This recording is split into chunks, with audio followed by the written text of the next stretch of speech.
Welcome to Waifus of Overwatch, and I am here, Erin Fitzgerald, along with my cohort, OTP. McCree. Hi, everybody. Woo! And tonight's special podcast, we have the one, the only Matthew Mercer, who plays McCree. Matthew Mercer. Hey guys, how you doing? Woohoo! You kind of actually Yeah. just, your natural speaking voice sounds like McCree, actually. Yeah. Like you. I am nowhere near as rugged as that gentleman, I can guarantee you. Well, as rugged, I don't know. You got a little ruggedness. Yeah. I will happily take that, and until the day that you have it horribly dispelled, I will hold on to that. Excellent, excellent. So I know you don't know anything about what we're doing, so I'm going to fill you in. Danielle and I play a ridiculous amount of Overwatch. It's a little bit to the point of an addiction. Like it's definitely become a problem, and because of the addiction, we were like, we better do something with this so we don't feel like we're wasting our time. So we created a podcast to talk about our favorite characters. That's a real thing. That's a real thing. And I know that this podcast is airing long after Halloween, but we got a chance to really dive into the McCree character because of the brawl in Halloween, and we were very excited because, to be honest, McCree scared the living crap out of me because he's first-person shooter and his gun does weird things, and I'm like, I don't know how to use you. You're crazy. And every time I hear it's high noon, I'm dead. So I didn't know what to do with you, but Danielle was the brave one and braved McCree for the longest time, and now she would tell anyone you are her husbando. Yes, I have no shame in that. Yeah, because so now you can here's the fangirl. story behind that. Yeah. Now, here's the story behind that. I was a drunk McCree. When I first started, I had no idea what to do with them. And after that brawl, I saw the light, and now he's my husbando. And I'm proud to say that. She can play you good, too. And can we just talk? I know it's, long after Halloween, and you're thinking about Christmas now, but can we just talk how awesome was it to record all of those Halloween lines knowing that everyone was going to lose their sauce? Oh, it was great. No, it was one of those circumstances at the beginning to record the lines of dialogue for the mode, and I was looking at the character like Junkenstein and all different. I was like, "What is this? Is this like a new gameplay mode?" And they explained to me what it was going to be. I was like, "Oh, this brawl is going to be amazing." So I was super stoked. Not to mention, I don't know if they put it in there. I think it's in there maybe. We recorded one very rare variation to his Deadeye special on that stage because it's a big old full moon up in the sky. Yeah. Where we recorded one where I went, "It's high moon." I don't know if it actually made it in. You know what? I don't even know if I paid attention because it was I never heard that. Oh, we're going to listen for it. We're going to listen for it. Now we'll have to look for it. Yeah, I'm sure. You've got some of the best lines in the game, no question. So absurd. It is. It's so, but it's amazing. And I'm not downstairs, because I'm not downstairs, I can't play you on my device, but all of your old Western tributes, like, did you get to have any input, or were they already written brilliantly when you were recording them? Here and there, we'd go ahead and make some adjustments and some line tweaks if a reference could be made stronger or something I really wanted to sneak in there. But for the most part, it was the writing team had everything ready to go. They're pretty on the ball with their intent and references, and we just had a great time recording together. Did you watch Western movies as a child? Like, were you a fan of the Western before this character? I'm always a fan of Westerns and have been since I was very young. I love the whole aesthetic of the Old West, the kind of wild, semi-lawless, society was just expanding out west, and people had to kind of fend for themselves, and this kind of like the Renaissance. Kind of, but with more revolvers and less bathing and more stubble. Yeah, it's a lot of stubble.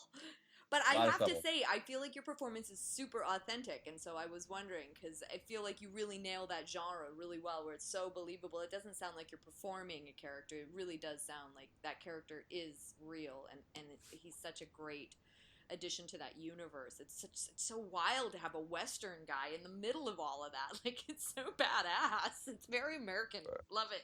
I greatly appreciate your appreciation. Here we go, yes. Okay.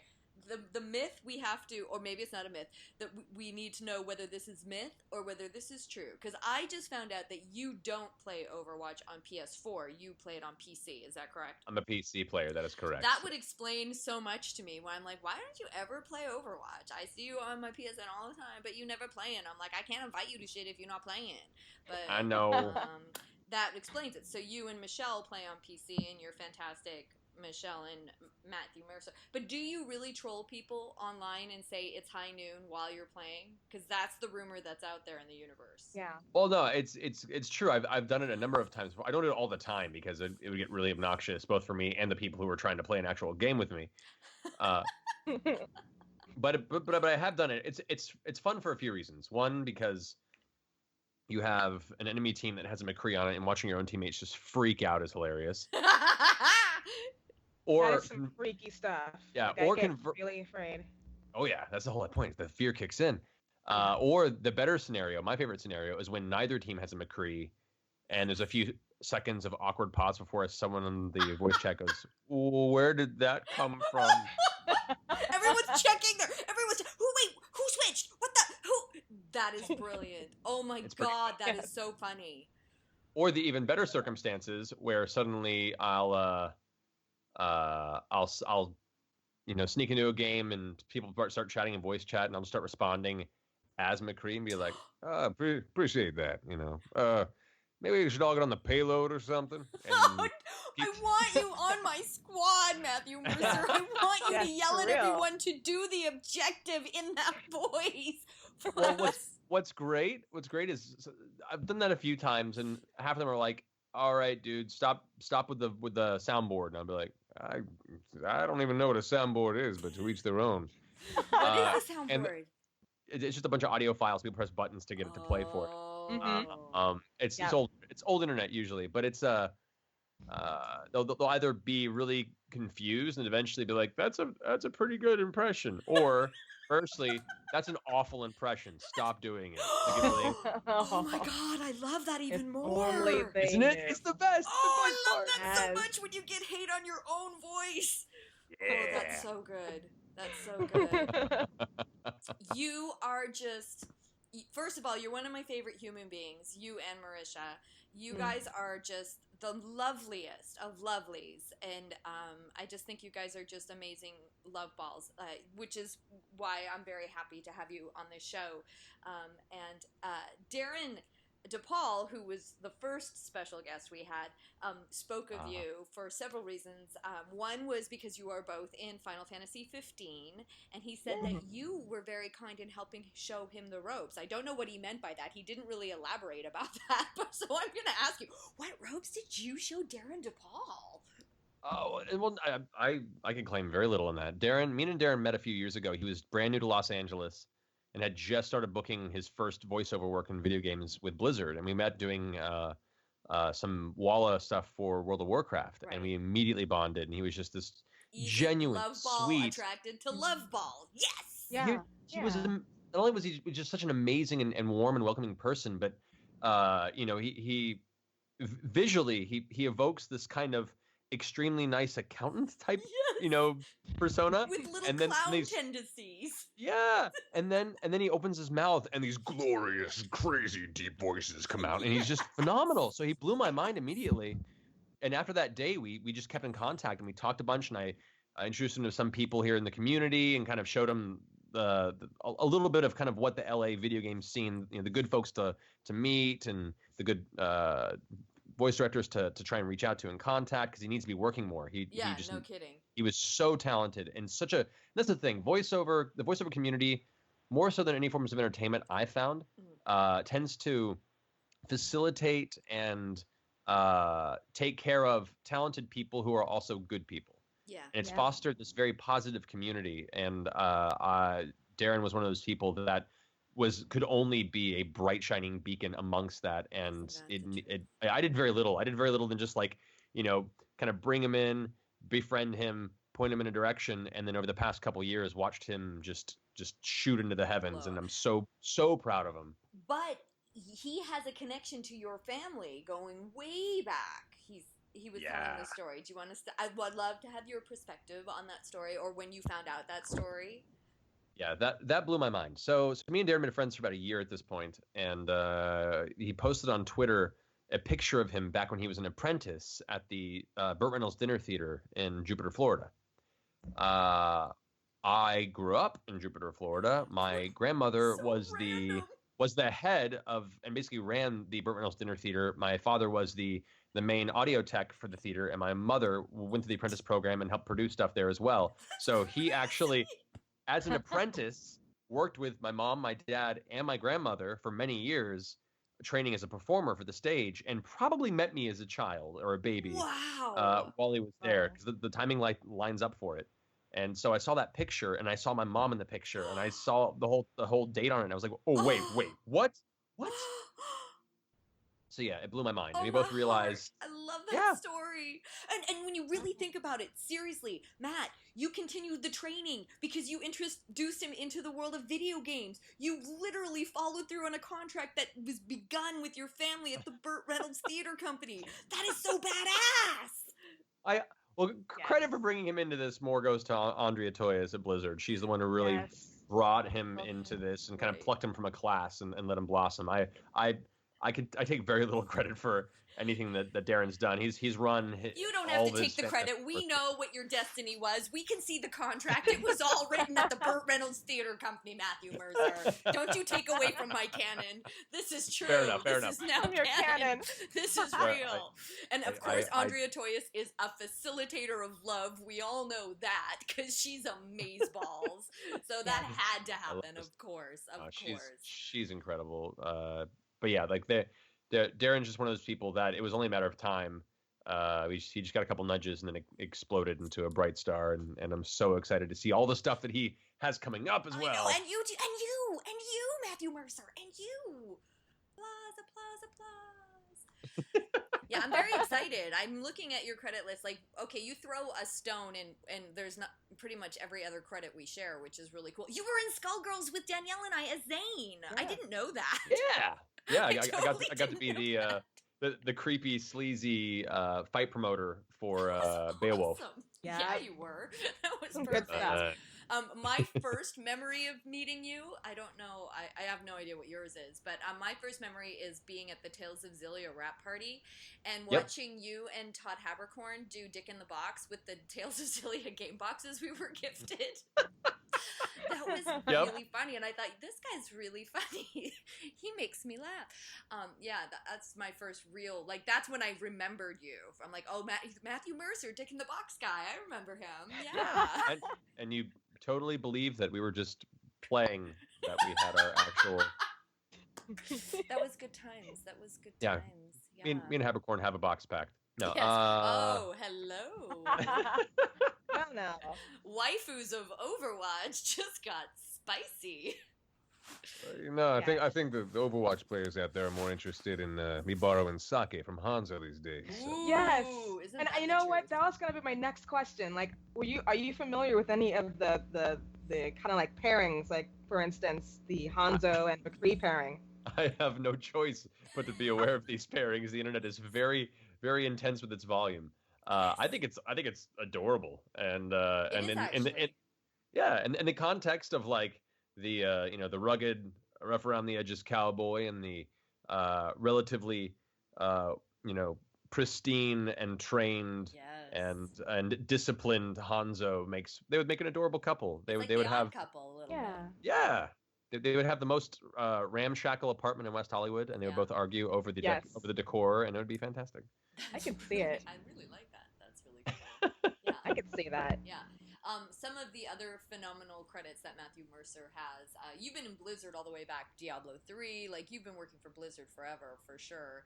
You're coming in the upcoming Final Fantasy 15, but you were, I own and play a lot of Persona 4 Dance, and you took over as Kanji mid-anime, and I have to say, as much as I really like Troy Baker's Kanji, your Kanji makes me laugh a lot more, and I like to dance with Kanji because you crack me up. You have such a great sense of humor, just inherently, that it's one of my favorites. But you were in Guilty Gear Zerd, Fire Emblem Awakening. You're in like what is that? JoJo's Bizarre Adventure. Bizarre Adventure. That's it. Yeah. That's it. One Piece. You're in tons of anime. Tons of like you've got like Marvel cartoons on your little like. You were Tony Iron Man in an Iron Man thingy. Like I'm not a Marvel girl. I'm DC, so that's why I'm kind of throwing it away. But if you want to talk about being Iron Man, that sounds kind of badass. Like when did that happen?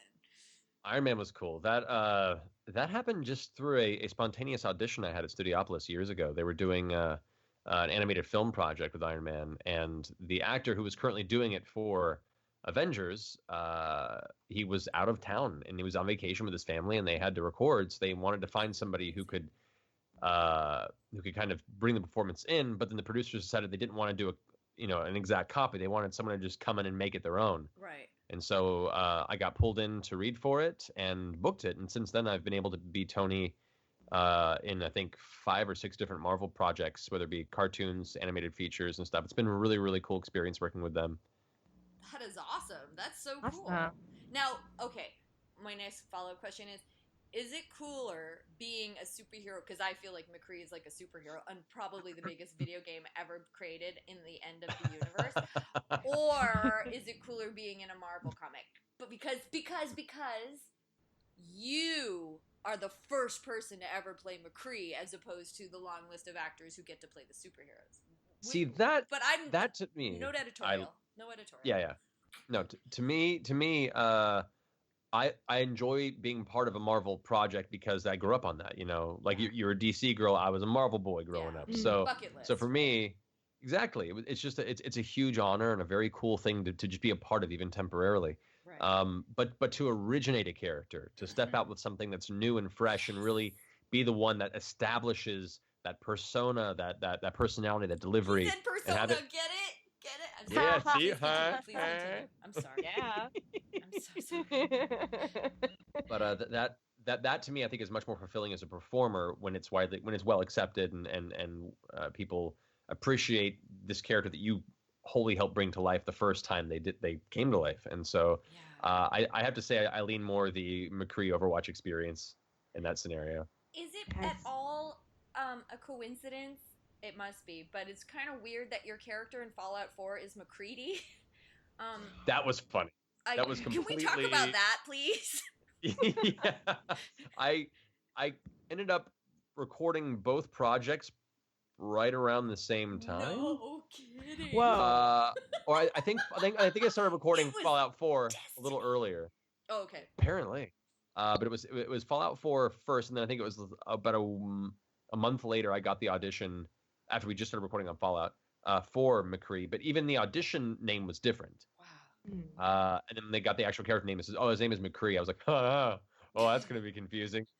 Yeah, it's like the prequel of McCree. So you got McCready, and then you got a follow-up with McCree. I love that. I really love that.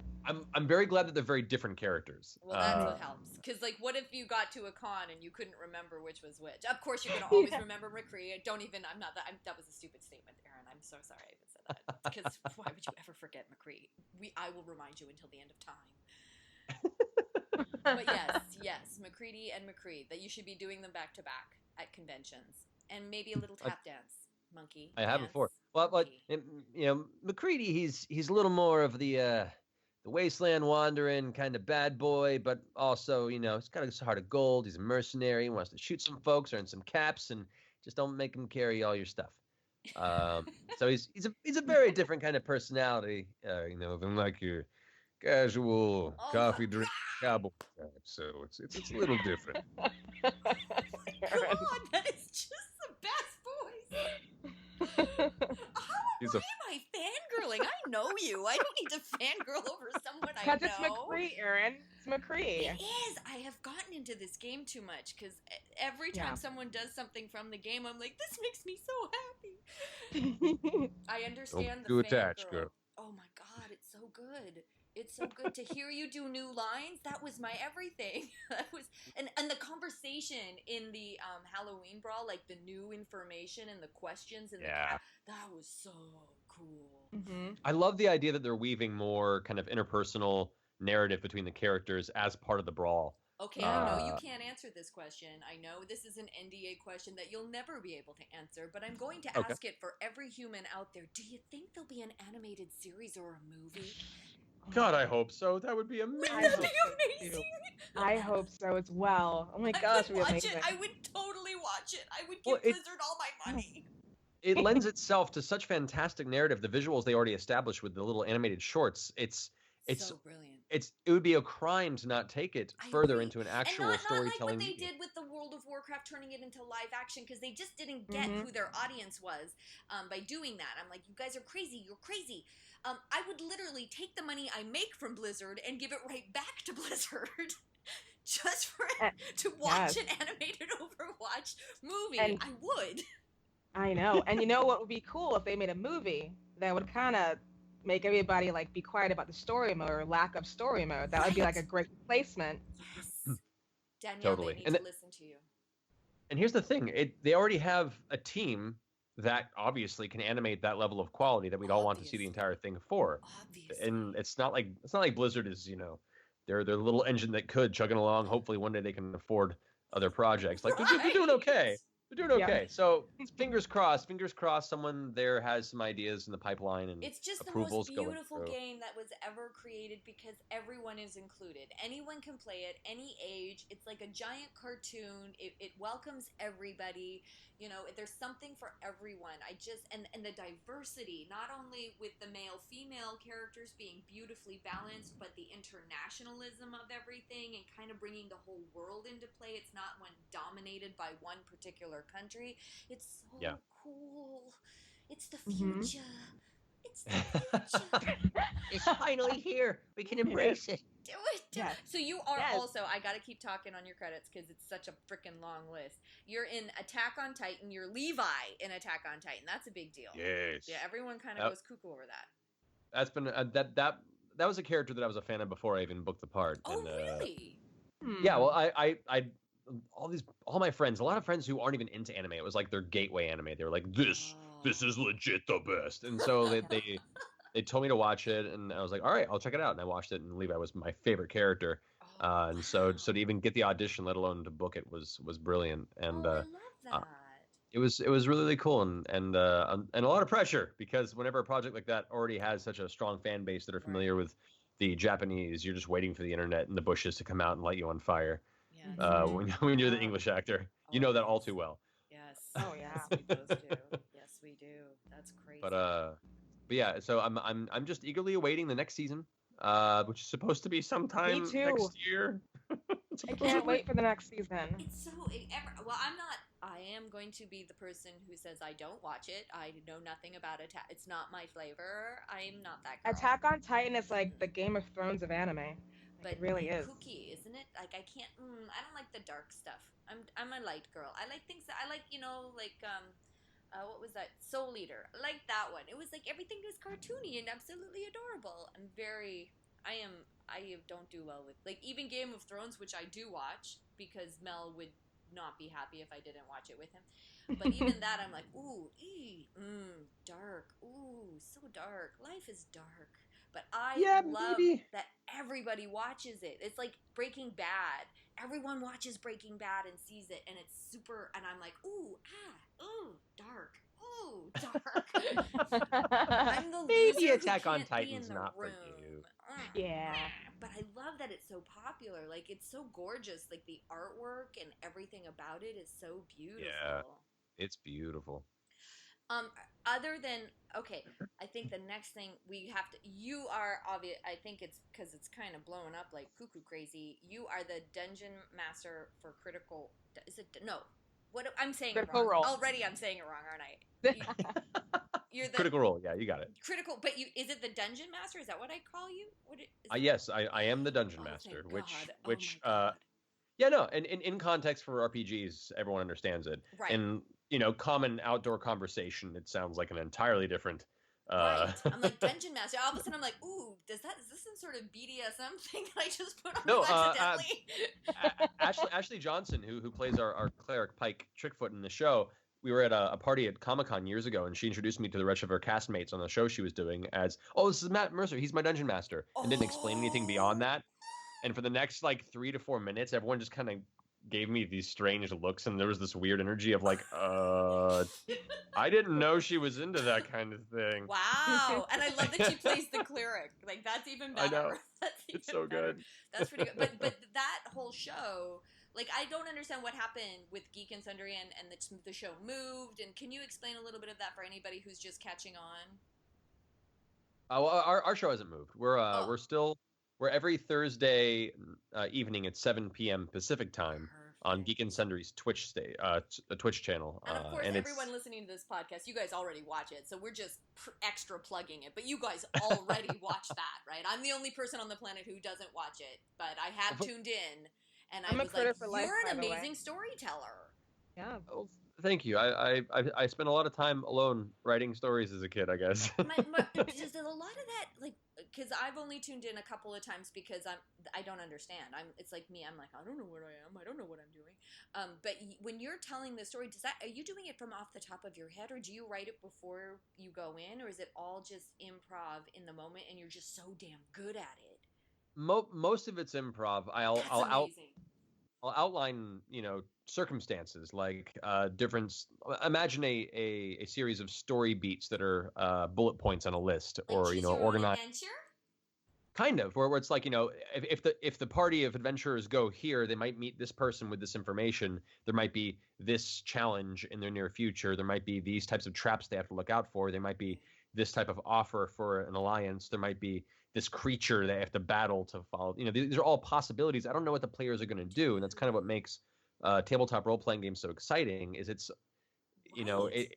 can happen essentially, and most of it is improv based on the little bit of preparation I've done, and the players just doing in the moment what feels right for their character to do, and me reacting off of that as the rest of the world around them. So yeah, it's fascinating. That's amazing.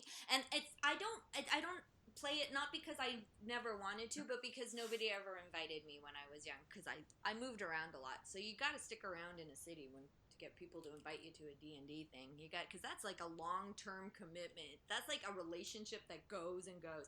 I feel like your show has really put it's the crucible where now everyone who plays D&D it's like now everyone can be out in the open and be like, yeah, we play D&D, yeah, which is really cool. We're super excited to be a part of kind of the rise of tabletop gaming being so widely accepted, and it's us and a bunch of other live stream role playing game shows out there, between like High Rollers and Real Role Play, dice camera action, and then just the fact that now the internet allows people to play at long distances via Skype and Roll20 app and all these different ways. It's much easier and much more accepted for folks to try it out, which wasn't the case 15, 20, 25 years ago. Yeah, because being Canadian half of the year, more than half of the year is winter there. So we play a lot of tabletop games, but we never, like with my family, it was always anything that would make us laugh hysterically and pee ourselves because we were a little nutty. But we never got into the role-playing games because nobody I knew how to play them. Yeah. Well, it had a bar of entry back in the day, too. It's much easier to get into now. And plus the fact we have celebrities like Stephen Colbert and Vin Diesel coming forward saying how much of their life, it revolves around Dungeons and Dragons growing up. And how old were you when you started? I was 14, I want to say. So you know this world inside and out. You can pull story bits. Oh God, that's so cool. That's beautiful. Long-term acting. That's amazing. Well, and I owe a lot of my time growing up playing D&D to becoming a performer, because it allowed me a space to practice improvisation and quick critical thinking, as well as a dungeon master, the ability to create a plethora of characters and personalities, flesh them out, and inhabit them at a moment's notice. Do you do a lot of writing now? Just wondering. I do now. Since you're obviously a very talented storyteller. That's really cool. I'm starting to. It's been an unexpected transition in my life. I'm still being careful with it because my passion is performing arts. My passion is gaming. Yeah. So I'm dabbling here and there. Like I'm knee deep in writing a campaign guide for the world that we play in Critical Role called Exandria. Whoa! So, how big is that going to be? We'll find out. Oh my gravy! Oh my gravy! Good on you. That can't be. That's got to be epic. That just sounds. I hope so. I Epically hope epic. you like it. They don't even have to like it. The fact that you're committing and doing it, that's amazing. Give yourself a high five and on the back. Good, Yeah. good. Well, Good. thank you. Good. Yeah, that's our good game. We say good. Yes. Good. Okay, GG. GG. Yeah, see, GG is too much for me. Good. GG. That's all I do. Good. It's so quick and easy. Yeah. Okay, now I hate this question, so I'm going to give it to you. Perfect. People always ask me, do you have, okay, and I think this should be a two-part question, so I'm going to make it a two-part question. Do you Perfect. have a favorite character? Terrible question. And do you have a favorite game that you've worked on? It doesn't have to be the same as the favorite character. Ooh. And I'm only talking in the gaming universe. I'm not talking anime or animation. Let's just stick to games. Right. 'cause Overwatch. No pressure. No Uh, pressure, though. Yeah, no pressure at all. To be perfectly honest, it's hard for me to pick because I like different characters for different reasons. I think you both understand that well. Mm. I have a soft spot, character-wise, for well, See, when you a try to few. say the name, Having then to the other pick one it- comes up and goes, dude, why are you going Yeah, to pick man. him? Why are you going to Yeah, pick they him? snipe But you. I'm right here. They're all your kids. I know. It's so hard to say Different reasons. it. Once you say it, it becomes canon. I have a soft spot in my heart for McCree from Fallout 4 because we spent so much time with him and recorded so many lines of dialogue that went into like his very tragic backstory. Too. Yeah. And I just, there were a lot of parts of him that I couldn't identify with, which was interesting, and a lot of parts that I could, which made him very, close to me. Leon Kennedy, also in Resident Evil, is a character that not only did I love before I had the chance to step into his shoes, but there's a lot that I identify with Leon personally. So as a character, he's the closest to probably what I would be in an apocalypse scenario, which means the guy who is too good for his own right and probably should have died a long time ago because he doesn't do what makes sense, just what seems morally correct. But Which, don't you think you would be excellent in a zombie apocalypse with all the gameplay you've had? Like, don't you think you would just naturally have some skills? Oh, no, I'm dead in the first hour, and I fully admit that. God! It's not about skills. It's the fact that I'm a born diplomat. Like, I try and make sure that everyone plays nicely together. So in the first hour, I'd be like, "Oh, guys, there's this group of people over there over that ridge. I wonder if they want to trade food." And then I'm gonna get sniped. I know that's gonna happen. Shoot. I feel you. That's me too. And you know what? Okay. Danielle's dead because if she Minutes. sees somebody, even if it's a zombie, if it's like a little kid zombie, she'd be like, "Oh my gosh, he's so cute. I can't do it. Hurt him. I I can't can't do it. hurt him." And No. the kid Yeah. zombie's gonna eat her brains. That's just what's Yeah. gonna happen to Danielle. I would accept that too. You and me, Danielle, we'll have the slow motion Enya music background death as we look at each other and smile as we like fall to the ground, Yes. torn Oh asunder. my god, Tick is gonna animate that. I can feel it. That's That gonna would be be a real. animation. Yeah, that would be real. Yeah. Seriously. Oh, jeez. Oh, that's too good. Oh, that's real. Okay. So those are the characters. Really great choices, by the way. And favorite Yes. games. Favorite games right now. Oh, I grew up playing isometric RPGs, like the old Baldur's Gate games and Planescape Torment, and that was my favorite genre of gaming for a very long time. So I have a soft spot for Pillars of Eternity, which I got to play two You're in characters. that, yeah. And that's a really, really great game by Obsidian. It's a great RPG, great story, and I feel I've really enjoyed and are proud of the characters I played in that, Aloth and Adair. And a game that just came out on Steam called Masquerada, Yeah. Songs and Shadows. That was a wonderful indie RPG in the same vein that was created by a great team called Witching Hour in Singapore. And it's beautiful. Everything is all the set pieces and backgrounds and locations are all 2D anime or 2D drawn and colored by their art team. And the story is beautifully rich and incredibly written. And one of the few games where they made sure to budget the opportunity for the actors to record together in the booth ensemble. Oh my god! Oh my god! This That's No, heaven. who would have thought, right? That's heaven right there. And it shows the final performances in the story, like the level of quality just jumps that much further. So I hope the game does well. And if you're a fan of RPGs with amazing music, good storytelling, and easy to jump into gameplay, I highly recommend you check out Masquerada. It's fantastic. Oh, good to know. That is awesome. Okay, our podcast is called Waifus of Overwatch, so we need to know from you, Matthew Mercer, Who is your waifu and who is your husbando in Overwatch? I would have to say my waifu is Mercy. Ooh, Mark is gonna be happy. Yeah. Mercy's my lady. As I love playing support. I'm one of those people. I'm always the guy who chooses last in the game to fill in the gap. I'm a team player, I guess, in that way. But like, I'm like, all right, guys, what do we need? So like for me, in most games I end up being healer in a lot of cases because no one wants to be healer support. And Mercy.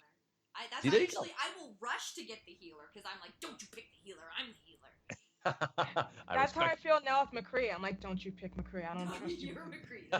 And people fight over being McCree. That can get ugly. Yeah, it's real. It's real. Well, it can get ugly because either you're really good with him or you're just the worst doof in the entire game, and McCree's just. That would be but you look good. I mean, the skin I have chosen for you, you look a badass. But well, thank you. I'm drunk. so sad. I'm so sad that he didn't get a Halloween skin. I am right?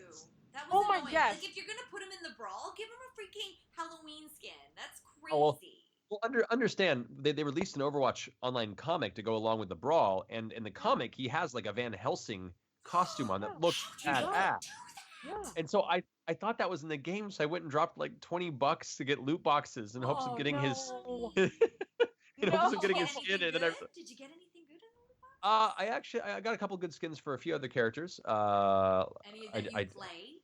I did get Mercy's witch skin, which is the one I want. All right, that's the most expensive one, so you did good. And no, I didn't get that. I wanted that one. I did get Roadhog's Frankenstein one. I didn't get Junkenstein. As a person that plays Junkrat a lot, I was hoping to get that one soon. So we'll see if I can. If there was a trade option in this game where you can trade skins, because I keep getting duplicates of Junkenstein's skin, I would give you that. I can't tell you how many I've gotten. A lot of I would just gift them all, everybody. Well, if the option has, we'll have to make a trade. But he's PC. He will never come to our land. That's right. Curse you. It's never going to happen. It'll be between him and Michelle Morrow. Wow. That's okay. We'll make it happen. Husbando. Who is your husbando? Husbando, I'm probably gonna also have to say Junkrat. Yay! Because he's batshit crazy in the best way, and he's so good. I don't know who the actor is who plays him. I can't remember. I think I looked it up once, but I didn't know him, so I forgot. But he is so good. Yeah, he's so good. Yeah. His laugh is my favorite thing. It is life. It's so good. But who else? What other characters do you like? Obviously, you fill in the gaps, but like, who are your go-to characters? We got Mercy, we got Junkrat. Who else? Oh, I had to learn McCree because I felt like I didn't have a choice. That's real. I'm actually pretty damn good with him. I've gotten pretty good with him. His alt might be the best alt in the whole game. It can be the best, depending on who you're up against. I can't tell you how many times I've heard this exact audio. It's high. Oh. Yes. It's high. It's high. Yeah, it's so many times. But to be fair, that's every character. I love when it happens to Farah though, because hers is really bad too. Where I'm like, yeah. Justice reigns from a. Yep. Yay, it rained from a. That's my favorite. What were you gonna say, Danielle? I was gonna say that what I hate is when you're McCree and then you're doing your high noon and all of a sudden there's Roadhog with his chain and he interrupts your high noon and kills you. It's like, oh my gosh, yeah. To be fair, you do have your giant Vegas sign above your head going, "Shoot me," which is good because otherwise it would be the most broken, unbalanced thing in the game. That's true. I also don't like it when Junkrat's ult gets interrupted. I always feel coitus interruptus with that. I'm like, it's so. You need the boom. You need the boom. If you don't get the boom, it's all gone wrong. Totally is. It like puts a damper on the rest of your day. Like you can have like the best. I'm like, I feel something stuck. Yeah, it's like someone shoots the tire mid transition. You have to like step away and take a walk for an hour. Yeah, it's so true. Yes. You can hear like the Charlie Brown Christmas sad piano theme playing. Oh, you know? Yeah. Oh God, it's so true. That's a thing. It is, right? Oh, Danielle, it's so true. Oh, such good times. I don't know. I know you can't speak on it, but we're excited, based on what happened on Halloween, we're excited that hopefully Christmas goes just as well and they do as many awesome things for Christmas. So don't respond. I know you wouldn't be allowed to anyway, but we're just as Danielle and Erin, we are wishing more of the awesomeness that has just ensued. We want you guys to get more work. Yes. Hey, how's that? I have no qualms with that, actually. We just want you to work all the time. Every time I show up at LA Studios, you better be in there working your ass off. Just saying. I would not be against that reality. Okay. Well, I think the seasonal brawls and the creative things that they've been perpetually pushing out since the game launched have been so well received that I can't imagine them not doing it. Yeah, I hope so. You never know, because people get salty for no reason once they start getting a sense of entitlement. Like, we are entitled to this, and then But that's the gamer community in general, and it's been that way for a long time. And for every 5 very loud, salty people on the internet, there's on average another 300 that are extremely happy and not saying anything because they're content. So yeah, you learn those trends very early, and especially as a performer in games, that for each person that tells you to your face on Twitter, "You're the worst, you ruined everything," that at least there's like maybe a few other 100 that are like, "Yeah, you did a good job, buddy." Yay! I love that. It all balances itself out. Exactly. Danielle, did you have some questions for Mr. Matt or fangirl responses? You're welcome to fangirl all you want. Anything you want to ask me, now's the time to do it. Please don't do that, because McCree is my husbando for life. Like, originally, I still love Torbjorn. We had Keith on the show as well, and I love Torbjorn as well. McCree, though, is definitely... We do call him Christmas. We call him Christmas. We have a lot of nicknames for these characters. Like Mercy, what is she, Easter? Yeah, because of all the resurrection. Yeah. Oh, that's great. So Mercy's Easter, Torbjorn's Christmas because he gives out the shields. Shields for everyone! Shields! Shields! Yes. So he gives I love out it. Christmas presents. Yeah. Yeah. Oh, it's so good. I want to know, like, what was it like after you booked the role for McCree? Like, what did, like... I mean, you've been working on Blizzard for a while, but this is definitely the juicy juicies. I was at BlizzCon when they first showed the original trailer, or like the short. Yeah, and it blew my mind. You didn't tell me. Well, I wasn't part of it yet. Oh, because I had just done the panel as Ural, and then you guys were there, and I'm like, what's going on? And you're like, nothing's going on. So nothing was going on. Nothing was going on. I wasn't part of it then. I literally watched the whole short at BlizzCon, eyes open, going, "Oh my god, this is the coolest thing I've ever done. Yes. I want to be part of this so bad." Aww. And I remember I knew Crispin was in it, and I was so excited that he was part of it. And then Darren, of course, was in part of it. And I was like so happy for both these guys. And it was the first major role that I knew Darren had booked since we first became friends, because we had just kind of started our friendship then. I was like, that's so awesome. But I as far as I understood, everything was already cast. I didn't know. Right. And I remember looking at the artwork and even thinking the cowboy guy, like, if there's anybody in this lineup that I would be able to go for, the cowboy guy, whoever that is, I want that guy. And so the auditions came through, and I saw the artwork. And I was like, oh shit, it's the guy from Overwatch. Okay. Now here, this is an interesting story. So I went in to record at my agency, and my booth director, who I loved very dearly, had a very different idea for the character than I did, and kind of took to the character sides very intensely, which, like, they were calling Clint Eastwood and all these classic, very hard edge, no nonsense cowboy personas from Hollywood. So he had me do it very, very down here. Everything was very, I'm gonna shoot and kill you. Well, I didn't hear back, and I wasn't part of the callbacks from McCree. However, Andrea Toyas, the beautiful, sparkling person that she is, knew that this character was my wheelhouse. And when the team gave her the list of people to bring back from McCree callbacks, she said, "Look, guys, trust me. Please put Matt Mercer on this list." And they did. And so, thank God for Andrea. Yeah, Thank you, Andrea. She brought me in, and Because I did it. She knew, and I did the take I wanted to do, which was, a little more personality, a little more of a smile and a chuckle to him. And he's and they young liked, and sexy, baby. Yes. And I ended up booking it. I was so excited. I wanted that so bad. So that's so heartbreaking. And that's a real thing when when you go in and you're even at your agency and you're working with people and they're making suggestions, which are, I mean, they listen to auditions all day long, and you're like, I gotta go with the suggestion, but when your heart's telling you gotta do something different, that is such a hard place to be. I should have spoke up, and since then I've been very good about following that instinct when I'm in the booth, and it was a perfect learning experience and lesson for me to sometimes go with my gut and fight for my gut when I'm with the booth director. Because you can always submit 2 takes. Yeah. Because those would have been totally different takes. Yeah. So but it worked out purely because Andrea is a saint and knew my range and I think she inherently knows, like, on a soul level, when the right person is right for the part. Like, it's not about the sound at all. She knows when somebody resonates on a personal kind of like spiritual level with a character, and she can hear all these things, but if it doesn't fit into that lock and load, which I think is it's beyond intuition and beyond sound. It's like vibration. She knows when somebody's the right vibration for a role, and she just locks it in, and it's just so amazing to me. It's just so amazing to me. She might be the best casting director on the planet. Agreed. Unbelievable. Because I'm loving the women. Like, I can't get enough of Athena, the narrator. She's so amazing. Oh my god, I love her so much. Oh, I want her to narrate my life.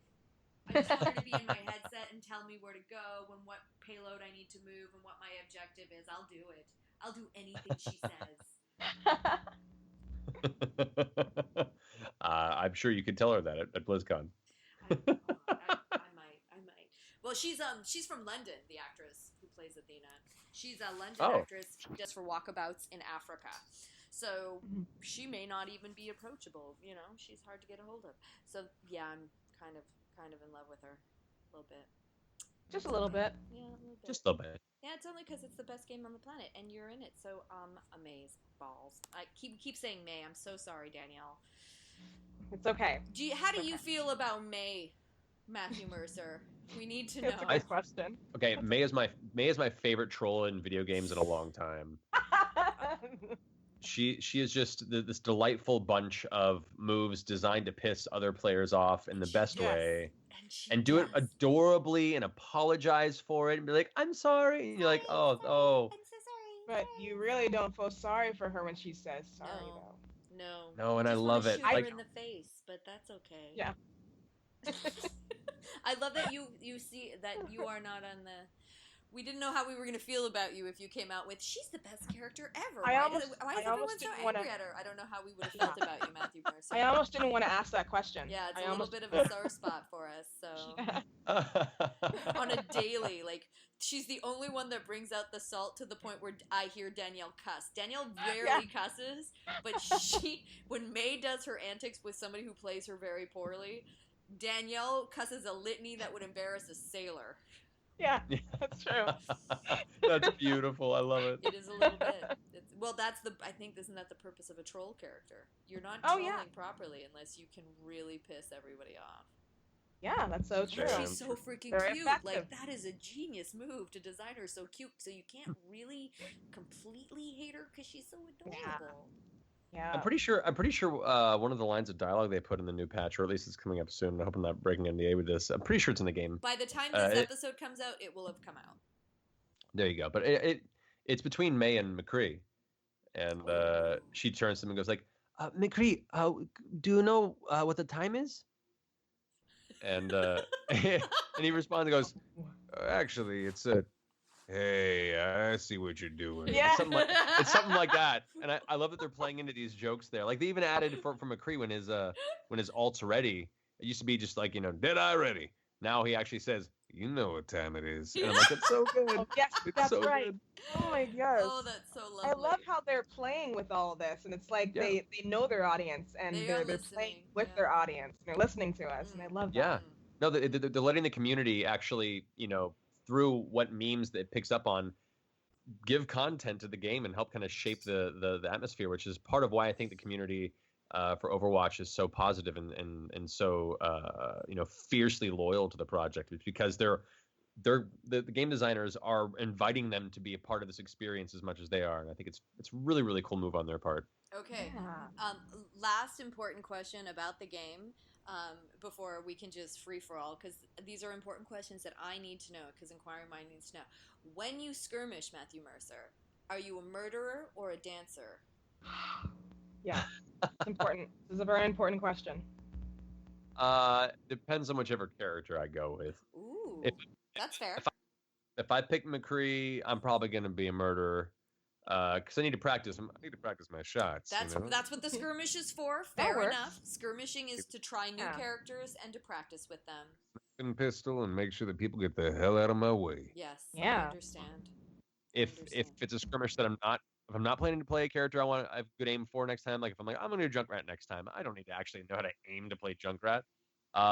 Then I'll probably pick probably Reinhardt and just put the shield up and dance around in circles in front of their spawn point and be weird about it. Yes. Oh, I like I that. do that too sometimes. I like that. My new favorite thing is Symmetra's sit with that little table. And I like going to Ilias, going to the upper balcony where there's wine and a table and just sitting there and saying hello to people. Because she's so gorgeous. She's so gorgeous. I love her so much. Symmetra's great. Symmetra's Marisha's main. She uses is she? her. Oh, of course she is. Oh, I love Symmetra's Marisha. love. Symmetra is love and life. She rocks it. I did see one picture the other day. Someone sent me. We're part of a Facebook group of a bunch of Overwatch players, and somebody put up the tag that I use for Junkrat, which is the big grin with the giant eyes. Yes, I love that. Yeah. And someone, Symmetra put one of her little sentries in each of his eyes. So it has this creepy jack-o'-lantern grin on this with laser shooting eyes out of the wall. That's so cool. Oh, that's brilliant. Oh, that's so good. Yeah, so I'm guessing Marisha plays on PC as well. Yeah, we both Of course play. she does. Damn it. That's all right. So, we only have one PS4, so we won't be able to play together unless we did it. Yes, that's okay. Fair enough. That makes sense. That makes sense. Oh, Matthew Mercer, we can't thank you enough for choosing to come on our Waifus of Overwatch podcast. Thanks for having me, guys. You are You're so welcome. awesome for Thank making you. the time. I know you have got a jam-packed schedule. I know you have a lot of life stuff. So squeezing in this hour with us to do this really fun project that Danielle and I are playing with is so freaking cool of you. It's my pleasure. Thank you for asking me. Any last thing? Oh, we need all of your social media and where people can follow you and where people can find out more about you. This is new to me. I'm learning that I have to ask the guests that. I keep forgetting. Yeah, no worries. You can follow me and my antics on Twitter at Matthew Mercer, on Instagram at Matthew Mercer VO, and you can find me pretty much every Thursday at 7 p.m. Pacific, running Dungeons and Dragons for a bunch of other nerdy ass voice actors on Critical Role on Geek and Sundry Stitch. Woohoo! And if you like this episode of Waifus of Overwatch, please share it on your social media, and you can follow us on Twitter at Waifus of Overwatch, and then at Danielle McCree. Is it at Danielle McCree VO? Or is it just... It is at Danielle MCVO. McVO. Right. At Danielle McVO, and I'm at Erin Fitzgerald. All right. So thank you guys for listening to, I believe, I'm not going to number this because who knows where we're going to place the latest episode. The latest episode of Waifus of Overwatch. We're so creative. It's under 10. Woohoo! That's all we got. This is fun. I don't know where we're going to go from this. I don't know how you top Darren DePaul, Key Silverstein, and Matthew Mercer. I mean, this has been unbelievable. You guys are so much fun. So much fun. Awesome. Thank you, everybody, for listening, and until next time. Y'all take care.